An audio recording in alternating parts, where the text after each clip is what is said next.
उत्तर प्रदेश के कानपुर नगर में सुरक्षा की दृष्टि को देखते हुए धारा 144 लागू कर दी गई है।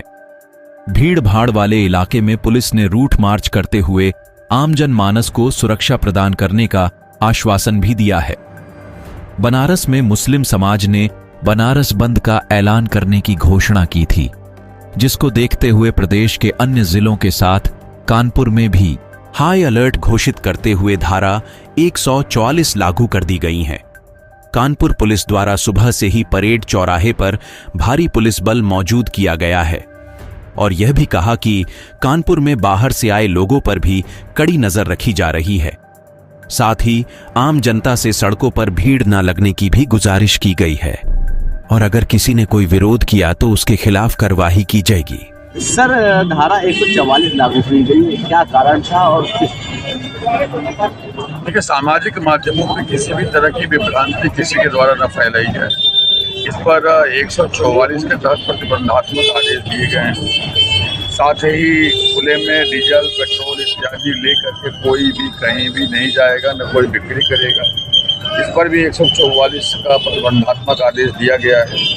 साथ ही एक तीसरा आदेश भी दिया गया है कि यदि कोई व्यक्ति कहीं का भी अगर कानपुर नगर में किसी के द्वारा अपने घर में रेंटेड अकोमोडेशन के रूप में, पेइंग गेस्ट के रूप में अपने लॉज में रखा जाता है तो उसकी सूचना वो थाने को देंगे और वो चाहे व्हाट्सएप से दें, मेल से दें, वो खुद हार्ड कॉपी ले आके पहुँचाएँ, ये उनकी नैतिक जिम्मेदारी है। और इसके लिए भी 144 के तहत प्रतिबंधात्मक आदेश देते हुए सुनिश्चित किया गया है कि यदि इसका वायलेशन किया जाएगा तो 188 के तहत उस पर कार्यवाही भी की जाएगी। ये सारी चीज़ें अमन पसंद हमारी जो आवाम है यहाँ पे, उसको किसी प्रकार की तकलीफ ना हो। कहीं कोई ऐसा व्यक्ति जो बाहर से आकर के अनावश्यक रूप से यहाँ पे सिचुएशन क्रिएट न करे, कोई व्यक्ति सामाजिक माध्यमों में अपप्रचार न करे और किसी भी तरह से किसी भी व्यक्ति के द्वारा कोई प्लानिंग और एग्जीक्यूशन न हो, वो सुनिश्चित करने के लिए हम लोगों ने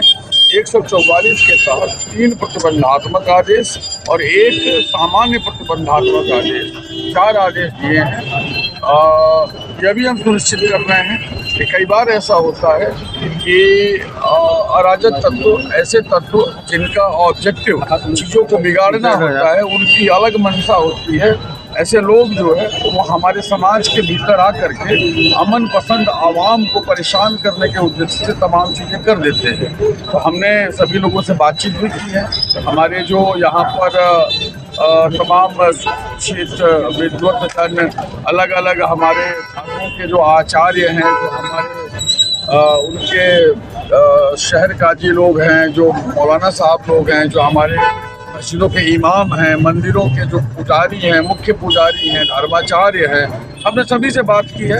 हमने समाज के अलग अलग संगठनों से भी बात की और हमने सुनिश्चित करने का प्रयास किया है कि अमन पसंद आवाम जो है, शांति पसंद लोग जो है, शांति प्रिय लोग जो है वो आगे रहें, वो नेतृत्व करें और हम उन सभी मैकेनिज्म को ऑन ग्राउंड इम्प्लीमेंट एग्जीक्यूट कर रहे हैं। चाहे वो कैमरा हो, चाहे वो LIU हो, पुलिस युवा मित्र हो, चाहे हमारे सिविल डिफेंस का वॉलंटियर हो, हमारा पुलिस बल व्यवस्थापन हो, QRT का व्यवस्थापन हो, हम सभी का स्वयं सड़क पे खड़ा रहना हो, या हमारे द्वारा अन्य सभी प्रकार के किए जाने वाले कार्य जो हम करने चाहिए हम कर रहे हैं और हम यह सुनिश्चित करेंगे कि समाज में शांति बनी रहे, व्यवस्था बनी रहे, किसी को कोई मौका न मिले। सर, धारा 144 लागू है जुमे का दिन, शहर में अलर्ट भी जारी किया गया और व्यवस्था को दूर करने के लिए आपने आदेश भी दिया है। किस तरह की कानून व्यवस्था है? जुम्मे के नमाज के लिए 144 पर प्रतिबंधों के अतिरिक्त हमने